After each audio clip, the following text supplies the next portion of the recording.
इन्हें मतलब होता है कि वोट कैसे बटोरे, ये आगे का ज्यादा सोच के चलते हैं, इन्हें पीछे से मतलब नहीं है। हाँ, सबका साथ है तो एक एमपी बता दो ना, मुस्लिम आबादी 20% है देश में, एक सांसद का नाम बताओ, एक मिनिस्टर का नाम बताओ, एक मुख्यमंत्री का नाम बताओ, सबका साथ है तो। अरे नहीं, सबका साथ है, ये कास्ट का, जहाँ इन्हें कास्ट का फायदा होता है वहाँ कास्टिज्म करते हैं। अब यहाँ के मुसलमानों से तो बहुत खुंदक है इनको, भाजपाइयों को। अब कल वाला कतर वाला आया, उसके तो गले में लिपट लिपट के पहुंच भी नहीं रहा है, फिर भी लिपट रहा है, अरे मैं मर जाऊंगा, अरे मुझसे गले में लो। ये कैसा आरोप लगा रहे हैं? 100% धर्म के हिसाब से करते। क्रिश्चियन कौन सा मिनिस्टर है, उसका नाम बताओ। मुस्लिम बताओ कौन सा है, सिख नहीं, मुस्लिम नहीं, ईसाई नहीं। तुम भैया क्या कर रहे हो? चीफ जस्टिस है हमारे सीजेआई जो सुप्रीम कोर्ट के, उनको क्यों इस कमेटी में से निकाला? ये तो रंगा बिल्ला दो है, दोनों चुनेंगे हुआ है। अब 2-1 से वो जीत जाते हैं, हर जगह हर बार जीत जाते हैं। चुनाव आयोग ने अपना हिलाना, सीधा सीधा ये बात है, जो वो कहेंगे उन्होंने करना वही है। जब 2-1 से क्यों किया सीजेआई का, जो इसमें तीसरा नंबर था, और आज ये 3 थे, 3 चुनाव मुख्य चुनाव आयुक्त की नियुक्ति करते थे। उसमें क्या था, प्रधानमंत्री और एक अपोजिशन लीडर और एक वो सीजेआई, उनमें से 2 निकाल के, एक मेरा मैं हूँ और एक मेरा भाई है गुजराती, और एक वो रहेगा, एक रहेगा। एक का क्या वैल्यू है फिर? 2-1 से वो जीत ही रहा है। तो जब तुम्हें बनाना ही है अपने मन का, तो एक कोई क्यों रख रहे हो? उसको भी बोल दो बेचारे को, वो भी अपने घर बैठेगा। पूरा मैदान सज चुका है, रामलीला मैदान। 20 फरवरी को दिल्ली में कौन मुख्यमंत्री बनेगा, इसकी तैयारियां हो चुकी है। 30,000 लोग आने वाले हैं, कई राज्यों के मुख्यमंत्री और प्रधानमंत्री शामिल होंगे। बड़े स्टेज बनाए जा चुके हैं, सब कुछ तय हो चुका है, लेकिन तय नहीं हुआ है तो बस एक नाम कि कौन बनेगा मुख्यमंत्री। इसी मुद्दे पर बातचीत करने के लिए हमारे साथ हैं किसान नेता धर्मवीर चौधरी। और भी बहुत सारे मुद्दे हैं, उन पर बात करते हैं। सर, पहले तो आपका स्वागत है नेशनल दस्तक पे। धन्यवाद धन्यवाद।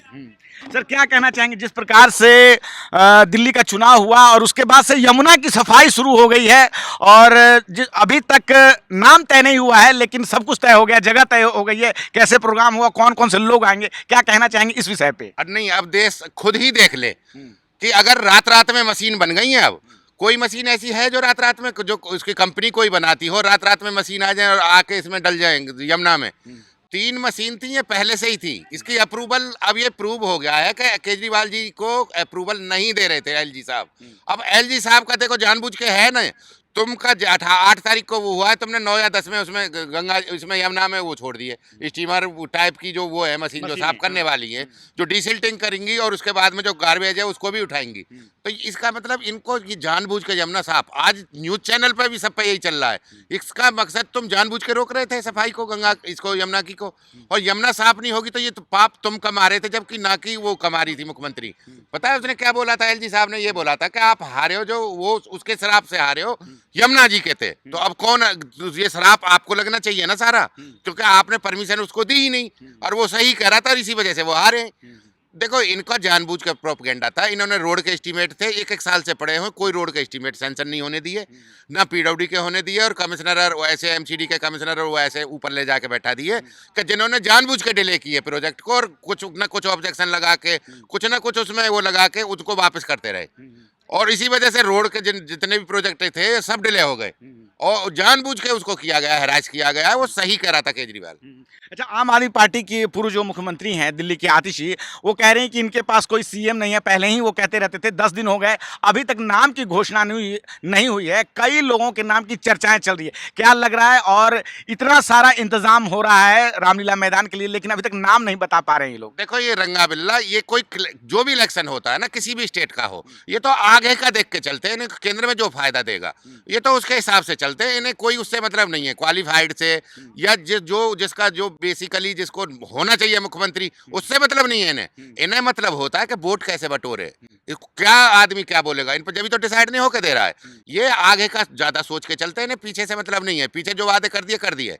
अब वो स्टीमर घूमते रहेंगे यमुना में, उसका कोई बांध आगे बने, नहीं समझ रहे, उसके बराबर में कोई आरसीसी की ड्रेन वगैरह ऐसी बने जिसमें वो जो गार्बेज है या जो हमारे साफ नहीं हो रही है यमुना, जिसकी वजह से वो एक अलग चले, उस फ्लो में ना चले। मास्टर प्लान बना रखा है दिल्ली के लिए कि कैसे 5 सालों में काम करना है। 3 साल बाद में फिर वो आ जाएगा, चुनाव आ जाएगा जो एक साथ होना है पूरे देश का। तुम भूल जाओगे, फिर उसमें भूल जाओगे।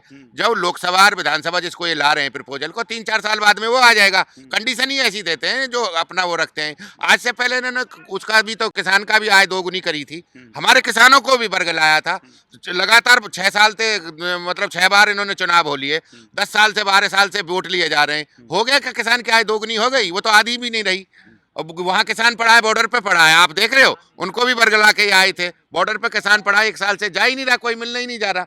22 तारीख दी है, 22 तारीख में कुछ नहीं, फॉर्मेलिटी करके आ जाएंगे, किसान माना नहीं जी। इनका कुछ नहीं करना है, इनको लज्जो लबाब देने हैं और पागल बनाना जनता का। और जब मशीन कैसे आ गई इमीडिएट, अब रात रात में मशीन कैसे आ गई? मशीन पहले से ही थी, 2 साल पहले से उनको चलने नहीं दिया जा रहा था, जानबूझ के नहीं चलने दिया जा रहा था, राजनीतिक नफे और नुकसान के लिए। में बस अब आप धीरे धीरे देखना कैसे ये सारी भाजपा का कहना है सबका साथ सबका विकास, कभी वो राजनीतिक नफे नुकसान के लिए कोई काम नहीं करते हैं वो। हाँ, सबका साथ है तो एक एमपी बता दो ना, मुस्लिम आबादी 20% है देश में, एक सांसद का नाम बताओ, एक मिनिस्टर का नाम बताओ, एक मुख्यमंत्री का नाम बताओ। सबका साथ है तो एक जाट का बता दो, कोई मुख्यमंत्री इन्होंने बनाया हो, जानबूझ के हराते हैं। जगदीप धनखड़ हैं तो लोकसभा में, और नहीं, वो तो क्लर्क टाइप हो जाते भैया। राष्ट्रपति होता तो हम मानते, प्रधानमंत्री होता तो मानते, मुख्यमंत्री जानबूझ के तो कह देंगे रबर स्टैंप। अरे नहीं, सबका साथ है। ये कास्ट का, जहाँ इन्हें कास्ट का फायदा होता है वहाँ कास्टिज्म करते हैं। कास्ट के हिसाब से काम करती है भारतीय जनता पार्टी, ये कैसा आरोप लगा रहे हैं? 100% धर्म के हिसाब से करते। क्रिश्चियन कौन सा मिनिस्टर है, उसका नाम बताओ। मुस्लिम बताओ कौन सा है, बताओ ना। एक उसमें तो नहीं है, उनमें ठीक है तो और क्या करें? सबका साथ कैसे हो जाएगा फिर सबका साथ कैसे मान रहे हो आप? जो एक जाटव मुझे वो बताओ, एससी बताओ मुझे, मुख्यमंत्री कौन सा है पूरे देश में? किस मुख्यमंत्री है? एससी का मुख्यमंत्री का नाम बताओ ना, कौन सा है भाजपा का? अरे कर रहे हो। मोहन मांझी जो उड़ीसा में नहीं उनको बनाया गया है, उड़ीसा में है क्या? उड़ीसा में मोहन मांझी को नहीं बनाया गया है? मोहन मांझी कोई वो है नहीं समझ रहे, वो तो एसटी है। वो एसटी नहीं है। कौन से मोहन मांझी? उड़ीसा वाले। उड़ीसा में सीएम है, एसटी है। एसटी का ही दर्जा मांझी का। जीतन राम मांझी कौन है? लेकिन सरकार तो यही कह रही है कि हमारा जो काम है सबका साथ सबका विकास सबका प्रयास। मुझे माइनॉरिटी का बताओ, मुझे सिख बताओ कौन सा इनका मुख्यमंत्री बना है, कौन सा इन्होंने प्रधानमंत्री सिख बनाया, उसका नाम बताओ आज की डेट में। मतलब खाने के बाद कुछ और दिखाने कुछ और है। और तो भाई ये सब, ये इसी को तो हम कह रहे हैं, जिस दिन जनता समझ जाएगी तभी तो खुलेगा। सिख नहीं, मुस्लिम नहीं, ईसाई नहीं, तुम भैया क्या कर रहे हो? फॉर्मेलिटी के लिए बाबू बना के ऑफिस में बैठा दो कोई किसी को भी। तो ये है जी, ये राज्य मंत्री है, फलाना मंत्री, उस पर कोई अधिकार ही नहीं है बेचारे पे। कोने में एक में बैठा, एक ऑफिस लेके 4 कुर्सी डाल के, उसका फायदा क्या है? पूरा देश का बजट जो राहुल गांधी कह रहे थे ना, राहुल गांधी थोड़ा सा उसको ब्रीफ नहीं कर पाते हैं, बस दिक्कत ये आ रही है। नहीं तो ये बजट है जो 94% बजट हाई कास्ट पे है। जो संसद में जो बजट पेश किया जा रहा था, ये जो अभी वाला हमारा 2025 वाला, उसमें एक भी वो नहीं था, ना एससी था, ना एसटी था, ना ओबीसी था, ना मुस्लिम था, ना कोई भी नहीं था। एक भी, जितनी भी कमेटी थी 100% हाई कास्ट कमेटी। तो आप कांग्रेस की तरफदारी करें, कांग्रेस अपने समय में क्यों नहीं जाति जनगणना करवा लेती? भाई कांग्रेस ने जो कर दिया, कांग्रेस मान ले जहर खा लिए तो क्या अगले वाला भी खाएगा जहर? तू क्यों फिर जो लबाव दे रहा है? भाई तुमने गारंटी ली है सब चीज की। 2 करोड़ लोग रोजगार जो देने थे या वो नौकरी देनी थी, वो कांग्रेस ने तो नहीं बोला, उसको पता था कोई दे ही नहीं पाएगा 2 करोड़। तुमने काला धन लाने की बोला था, आज तक आ गया वो? 100 दिन का तुम्हारा वो था, वो काला धन लाने का प्रोग्राम आ गया? एक भी पैसा आया? चुनाव कैसे जीत रहे हैं? इतना सब कुछ कैसे हो रहा है भैया? बार बार जनता उनको विश्वास नहीं दिखा रही है क्या? तुम्हारी तरह के सुबह से शाम तक चापलूसी करते, अब आप करते रहे हो। अब मैंने आपको सारे पॉइंट, जो हालात हम उस पर बात कर रहे हैं, जो चुनाव जीत रहे हैं, अभी दिल्ली जीता, उसके पहले हरियाणा जीता, उसके पहले महाराष्ट्र जीता। फिरा के मीडिया उसका ही फेवर करता है, और मीडिया जो दिखाता है वही बिकता है, जो दिखेगा वही बिकेगा। अब ना तो उसकी कह रहा वहाँ कितने, आज तक लिस्ट आ गई क्या? जो कुंभ में मरे हैं लोग, उनकी लिस्ट कहाँ है? आज तक मिल गई? आपको मिल गई?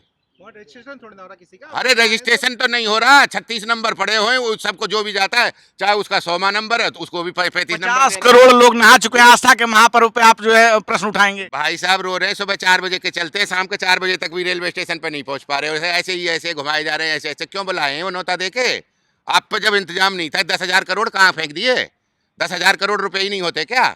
आप बताओ ना, 10,000 करोड़ रुपए नहीं होते? योगी जी कह रहे 3 लाख करोड़ का फायदा हो गया उत्तर प्रदेश को। तो यही तो मैं कह रहा हूँ, केवल उन्हें फायदा ही कमाना था, सुविधा देनी नहीं थी। ये लालाओं की सरकार है, ये हर इवेंट पे थे, हर त्योहार पे थे, पैसे ही कमाना जानते हैं। अब पैसे ही कमा रहे हैं। और 30,000 लोग बुलाए हैं, दावत दे रहे हैं, अपना दिल्ली में खाएंगे, मौज करेंगे। इतना पूरे देश 45 कितना हमारा 78 साल हो गए देश की आज़ादी को, सगरी पार्टियों को इकट्ठा करते तो ना फंड नहीं है जितना अकेले बीजेपी पे है। समझ रहे? काम कर रही है तब। हाँ हाँ, काम कर रही है, टेंडर दे रही है, बढ़िया बढ़िया। चुनाव आयुक्त की नियुक्ति दे रही है, उनके दे रही है, टनल के दे रही है, टेंडर दे रही है, पैसे ले रही है, बढ़िया काम तो कर रही है। उसमें क्या दिक्कत है? जो मन चाहे रेट है, जो शेड्यूल रेट है, जो उनका एस्टीमेट है, जो वो है मन अपने हिसाब से कर रहे हैं, उन्हें कोई रोकने वाला नहीं है। जब रोकने वाला कोई है ही नहीं सामने, तो अपनी मर्जी से ही करते हैं। वो तो गुजरात मॉडल है, गुजरात मॉडल यही है, अमीर आदमियों को दे दो, छोटे आदमी पर टैक्स लगा दो, मरेगा ही आदमी एंड में आके। तुम जगते हो, सुबह जगते जगते 56 टैक्स दे चुके होते हो सब तक। हाँ जी। अच्छा, मुख्य चुनाव आयुक्त की नियुक्ति से एक मामला जो है, अभी अभी उनकी कल नियुक्ति कर दी गई है। आज रिटायरमेंट मतलब है उनकी, और कल एक सुनवाई है सुप्रीम कोर्ट में, जो कि कांग्रेस ने एक शिकायत कर रखी थी, और उसके पहले ही नियुक्ति हो गया है, तो एक बवाल सा मचा हुआ है। उस पर क्या कहना चाहेंगे? नहीं, अच्छा एक बात बताओ, अगर इन्हें फेयर ही नियुक्ति करनी थी तो एक तो उन्होंने सबसे पहले जो चीफ जस्टिस है हमारे सीजेआई जो सुप्रीम कोर्ट के, उनको क्यों इस कमेटी में से निकाला? ये तो रंगा बिल्ला दो हैं, दोनों चुनेंगे ही वो है। अब 2-1 से वो जीत जाते हैं हर जगह, हर बार जीत जाते हैं। चुनाव आयोग ने अपना ही लाना, सीधा सीधा ये बात है। जो वो कहेंगे तो उन्होंने करना वही है। जब 2-1 से क्यों किया? सीजीआई का जो इसमें तीसरा नंबर था, और आज तक हम पढ़ते आए छोटे से थे, ये 3 थे, 3 चुनाव मुख्य चुनाव आयुक्त की नियुक्ति करते थे। उसमें क्या था, प्रधानमंत्री हाँ। और एक अपोजिशन लीडर और एक वो सीजीआई, 3 करते थे कि नहीं करते थे? आप बताओ, इतिहास में लिख पढ़ते थे ना हम बचपन से। हाँ। आज 40 साल पीछे हम तो अब देख रहे हैं कि उनमें से 2 निकाल के, एक मेरा मैं हूँ और एक मेरा भाई है गुजराती, और एक वो रहेगा, एक रहेगा। एक का क्या वैल्यू है फिर, जब 2-1 से वो जीत ही रहा है? तो जब तुम्हें बनाना ही है अपने नंबर का, तो एक कोई क्यों रख रहे हो? उसको भी बोल दो बेचारे को, वो भी अपने घर बैठेगा। तुम तो डिसाइड कर लो ना, जो तुम्हें करना है वो करना, ये नहीं जो करना है वो करेंगे। क्या लगता है, और चुनाव आयोग को देश पूरी को तरह से हैक कर ढकेलना लिया गया है? हर साल देश तीन देशों को छोड़ के जा रहा है भ्रष्टाचार में, आपको पता है? भुखमरी में 4 देशों को छोड़ रहा है हर साल डेली।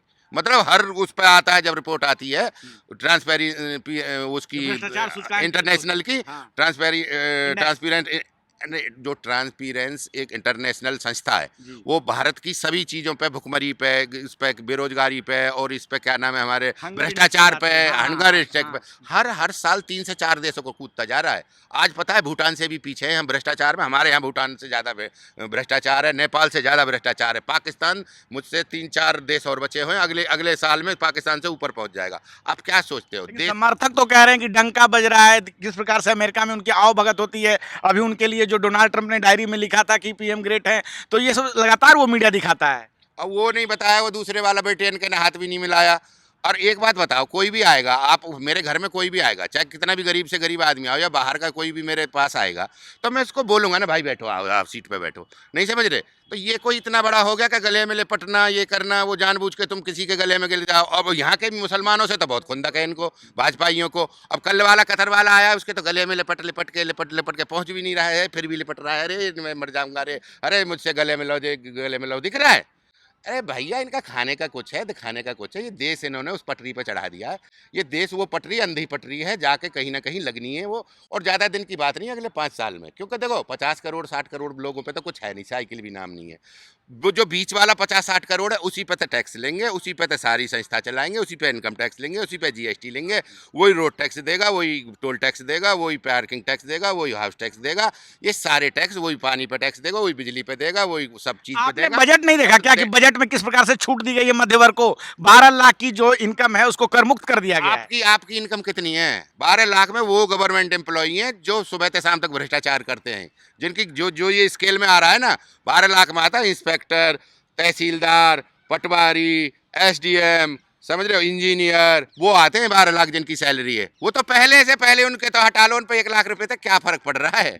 वो 1 करोड़ लोग हैं, अब उन पे क्या फर्क पड़ रहा है? उनका तो रोज के 2 लाख रुपए तो इन दोनों जेब में जाते हैं। उन पर 1 लाख रुपए की छूट देने, इन्हें ये आप नहीं जानते हो, ये भाजपा है, ये अपने एजेंट पैदा करती है। उनको खुश कर लिया, अपने एजेंट बना लिए। अब सब इंस्पेक्टर हो, कोई भी किसी भी तरह का सैनिटरी इंस्पेक्टर हो, पुलिस का इंस्पेक्टर हो, जो इस ग्रेड के आदमी, वही चुनाव करवाते हैं, वही प्रचार करते हैं, वही पूरा प्रशासन चलाते हैं। अब उन्हीं को अपने फेवर में कर लिया। चलिए, एक आखिरी सवाल का जवाब दीजिए। महाराष्ट्र, हरियाणा, दिल्ली जीतने के बाद भाजपा बुलंद है, उनका कहना कि इस बार जो है बिहार में अपना सीएम बनाएंगे। बना लो, तो उसमें कोई मना कौन कर रहा है? नीतीश के साथ में तो होना ही है वो काम, जब सबके साथ में इन्होंने किया है। इन्होंने तो वहाँ कोई पंजाब, मुकाबला नहीं है इनका। भाई देखो, ये अपने जितने भी सहयोगी होते हैं ना, इन्होंने वो पंजाब वाला जीरो कर दिया, अकाली दल। इन्हें हरियाणा वाले चौटाला एंड कंपनी पूरी जीरो कर दी। इन्होंने वो वहाँ वाले सब शिवसेना वाले और वो जो भी थे पहले, जो 40 साल पुराने एलआई थे, वो सब तोड़ ताड़ के उनकी पार्टी तोड़ दी, उद्धव ठाकरे वाली। उधर को तुम कहीं भी, जहाँ भी मुझे तो लग रहा है इनका कोई ऐसा एलआई नहीं है जो इनका परमानेंट हो। और जो परमानेंट था वो इन्होंने सब तोड़ लिए। वो उसके देखो, रामविलास पासवान के यहाँ जूता रोज बाजरा, चाचा में भतीजे में, वो तोड़ दिए दोनों। पहले वो ले लिया था चाचा, भतीजा ले लिया। चुनाव जीतने के बाद तो प्रधानमंत्री मोदी कह रहे थे कि कांग्रेस अपने सहयोगियों को खा जाती है। ऐसा देखो, 1 मिनट सुनो, कुछ कमी कांग्रेस में भी थी, तभी तो भाजपा आई है। भाई इसको तो राहुल गांधी भी कहते हैं, सब कहते हैं, कुछ कमी कांग्रेस में भी है और कमी अभी तक भी नहीं सुधर रही है। जो ग्राउंड का ग्रास रूट का जो आदमी है ना, वो इनसे मिल भी नहीं पाता है, वो उसको ये तवज्जो भी नहीं देते हैं। वही जो चापलूस हैं, वही इनकी जो तिगड़ी है ना, 3-4 जो लोग हैं, ये किसी से मिल नहीं। राहुल जी को देखो इतना तो अब बहुत है, अब तो बहुत एज भी हो गई है, अब उन्हें खुद ही समझना चाहिए, खुद अपने आप ही अपने लोग ऐसे बनाने चाहिए कि वो खुद कुछ इनको कुछ कर सके। अब बताओ, एक बात बताओ आप, वो कल वो भी आया बेचारा जो चप्पल जो करता है, क्या नाम है, बनाता है ना, जो वो मिल के गया है ना, चाय पी के गया है सोनिया जी के यहाँ। मैं 3 साल से लेटर दे रहा हूँ, मेरे को नहीं बुलाते। मैं इंजीनियर हूँ, सीए हूँ, मैं पढ़ा लिखा हूँ, मेरे को भी एक बार बुला लो। अब तुम कुली से भी मिल सकते हो, तुम वर्क जो मोटरसाइकिल बना रहा है उससे भी मिल सकते हो, तुम ट्रक वाले के साथ भी जा सकते हो। क्यों भैया इंजीनियर से सीए से क्यों नहीं मिल सकते? किसान का बेटा हूँ, एक बार मिलो ना, मेरी भी तो दुखड़ा सुनो, मैं भी तो कुछ आपको बताऊंगा, क्योंकि मैं सीए हूँ, मैं इसी में हूँ, मैं रोड बनाने में इसमें हूँ। मैं ऐसी चीज़ें हो सकता है बता जाऊँ कि मोदी के गले में ऐसी पड़ जाए कि मोदी जी, मैं यूँ कह रहा हूँ कि जीरो चेक करने लग जाए फिर अपनी, किस राज्य में सरकार है। लेकिन उनको सोचना पड़ेगा। ये तो इसके माध्यम से मैं तो कह रहा हूँ कांग्रेसियों को, देखो कम से कम प्रियंका जी को और इनको, इन लोगों से, अपने वर्करों से जो बाई बर्थ कांग्रेसी हैं, उनसे मिलना जरूर चाहिए। चलिए ठीक है, धन्यवाद। तो हमारे साथ बातचीत कर रहे थे किसान नेता धर्मवीर चौधरी, और जिस प्रकार से भाजपा पे इन्होंने हमला बोला, साथ ही साथ कांग्रेस को भी कहीं ना कहीं अपने ऊपर जो है अवलोकन करने की ज़रूरत है कि किस प्रकार से राहुल गांधी को सभी से मिलने की ज़रूरत है, उनको सिर्फ जो है पार्टी में बड़े नेताओं से घिर कर रहने की ज़रूरत नहीं है। आप क्या सोचते हैं इस बातचीत पर? अपनी राय ज़रूर बताएं कमेंट बॉक्स में। मैं रंजय कुमार, कैमरामैन आशीष के साथ नेशनल दस्तक। नेशनल दस्तक की आपसे गुजारिश है कि अगर इसको बचाना चाहते हैं तो नेशनल दस्तक को सब्सक्राइब करने के लिए रेड कलर के सब्सक्राइब बटन को दबाएं, फिर बेल आइकन की घंटी दबाएं। नेशनल दस्तक को बचाने के लिए बहुत जरूरी है कि हर खबर को शेयर करें, लाइक करें, कमेंट जरूर करें।